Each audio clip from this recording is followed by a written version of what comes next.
Hi, and welcome to the show. Subscribe at kevinmd.com/podcast. Today, we welcome back Jessie Mahoney. She's a pediatrician and physician coach. Today's Kevin MD article is How to Get Physician Wellness Programs Funded, a Proven Path Forward. Jessie, welcome back to the show. Thanks so much for having me.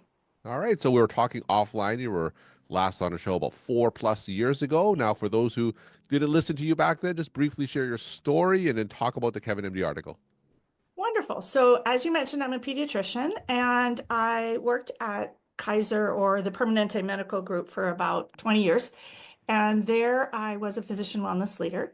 And about 5 years ago, I pivoted and went off on my own to do physician wellness because I really wanted to be in a position where I could be more nimble. Large organizations want to do so many things, but they are huge container ships, and therefore it's very challenging. And so made the decision to found my own business called Pause and Presence, where since then I've been doing physician coaching, retreats. I give a lot of keynote talks. I have a podcast called the Mindful Healers Podcast. And more recently, I've been doing a lot more work circling back to institutions and helping them bring wellness that works to their doctors and teams. That was really the inspiration for this article is I hear all the time, there's no money, we can't get it. Can't make it happen. My organization says that they prioritize wellness, but they don't. And I actually believe that all organizations want to fund wellness. They just don't know what to do. They don't know what works. And that we kind of have to make it easy for them by using the right language and showing them things that work and make a difference.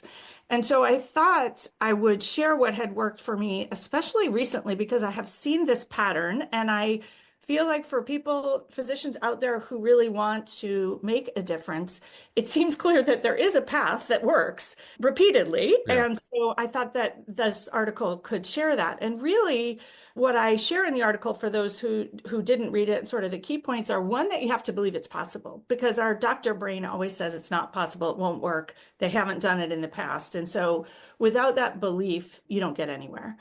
And then the second piece is actually doing it yourself. Yeah. And what I have found is that the people who have the most success going back and advocating or helping, even getting me to help bring things to their institution, they do coaching first. They've come on a retreat first and they come back and they are the model. So they've changed. People see that they've changed. They see how it's changed the environment and then they want to bring it forward.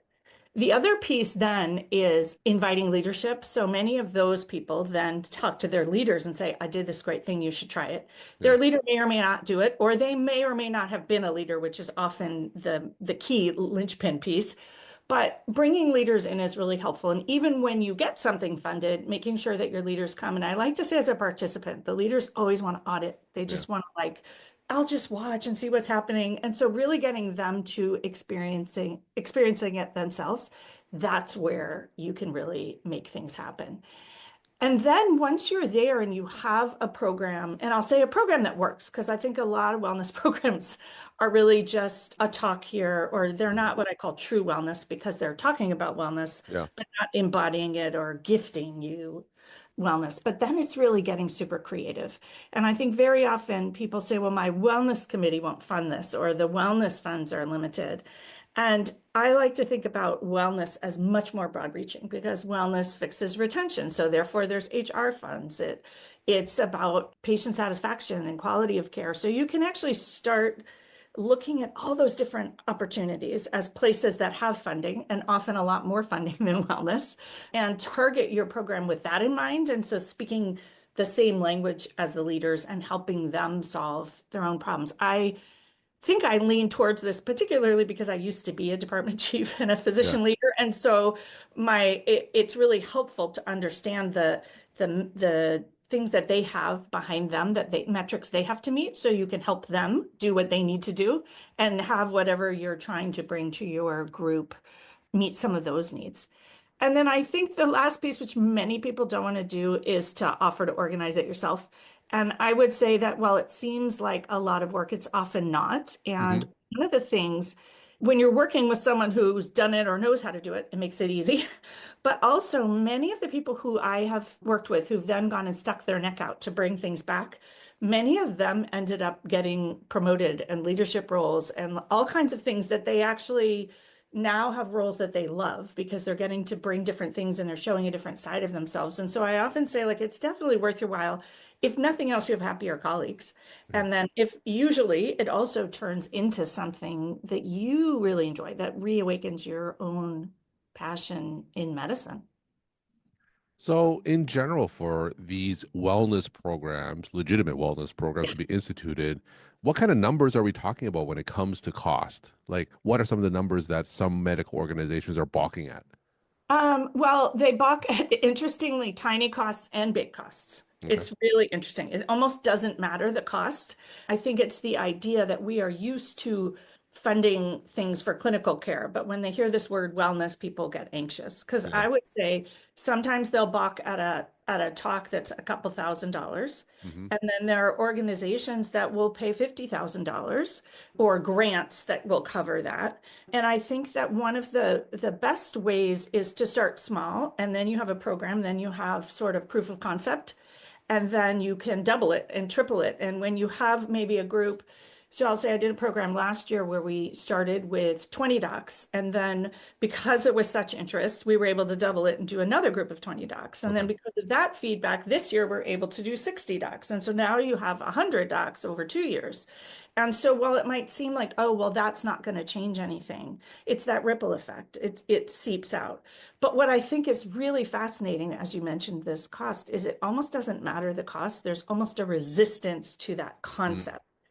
And sometimes you can also split the cost, and many places will start with that so that the organization might pay the deposit and then physicians will pay in to come as sort of a cost sharing. And then they see the benefit and then they're willing to fund more. And so sometimes we do have to just decide to put a little bit of our own skin in the game. And that I think is also the power of the people who've done it themselves. They usually did it on their own. They did it because they wanted to Mhm. feel better. They wanted to find wellness that works. And then when they feel well and they model that, it's much more impactful. I Mm. think many, many of us in medicine, and this used to be me too, I just wanted someone else to fix it and someone else to take care of it. I had given enough. And so, well, I know it doesn't feel good to have to sort of put more in. I would say you get so much out of it that it's worth it. And if most people went into medicine, we want to stay in medicine. We love Yeah. medicine. And so it's like, what can we do to make it better, a better place to be, and help our colleagues be healthier and create a healthier culture moving forward? So I know that there are a lot of variations in terms of what a successful wellness program can look like, but from your experience and from the wellness programs that you implemented, what exactly would that look like? What would a successful program look like?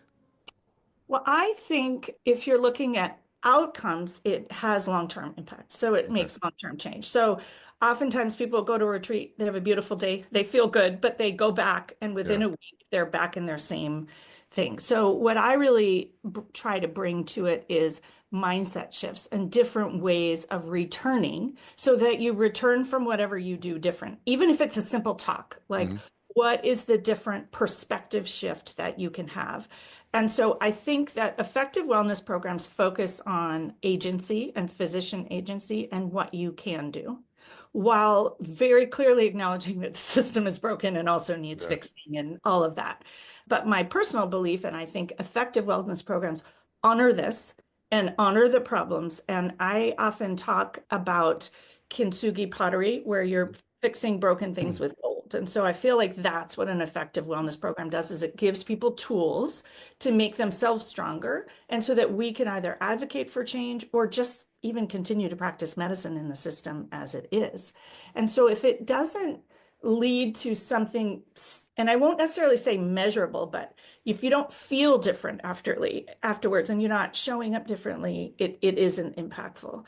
And to have that happen, I think we miss the boat, because very much that is a feeling. I often say it's at the cellular level that you want to Okay. make change.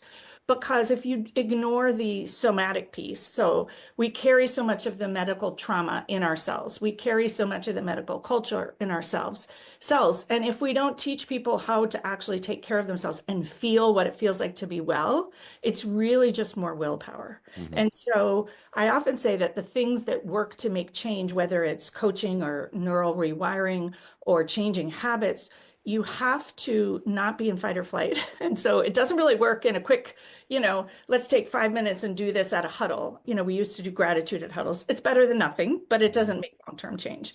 You also can't be below empty or completely depleted. Like nobody changes from a place of where the basic needs are not being met, if that makes sense. Sure. We also often try to sort of hate ourselves into change or shame ourselves or blaming somebody. And that is not a path to effective change. So I feel like programs really get at the physical feeling of what being well is. And that is often taking people out of the hospital. It's being in nature and it's giving them all kinds of modalities because we're all different. Yeah. And so I think we often say like, well, wellness is X. Everyone needs to meditate. And I actually am a mindfulness teacher, but it isn't that everyone needs to meditate. They need to find a way to upregulate their parasympathetic nervous system.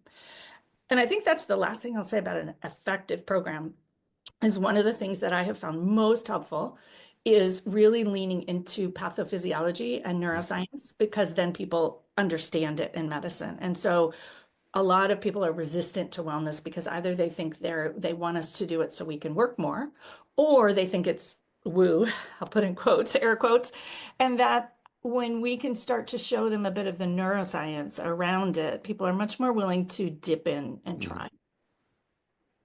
So tell us a story about a wellness program that you have seen or implemented yourself that moved the needle when it comes to the staff and was impactful in some of the measures that you had previously mentioned. Tell us a story from your experience? Yeah. And I will say it's actually the story that inspired the article really is that over the last couple of years, I had a client who I worked with who was a leader, and she did her coaching, and she was actually, and she says this very openly, she was going to leave her job and it changed so that she wanted to stay. Okay. And she said, I really want to figure out how to bring this to organization. So she came to me and said, we have this grant. Could you help me apply for a grant? And so together we wrote a grant application for a 1-day event for 20 people. Mm-hmm. And we got the grant, and the grant actually had a bit of a follow-up component too.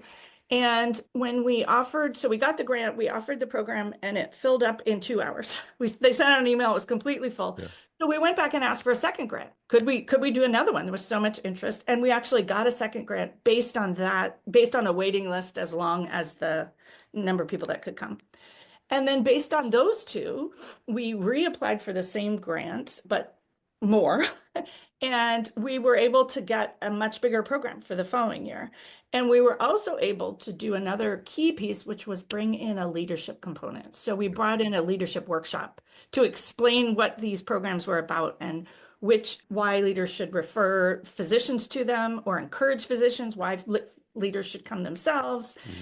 And so we are actually in the midst of that. So I'm not quite sure what the next step is, but I would say that is really sort of how you see these things play out. And I see time and time again where someone has done the work themselves and then they maybe want to bring a coaching program to their institution. So I've done a similar thing for fellowships where one person had a great experience and said, do you think we could build something?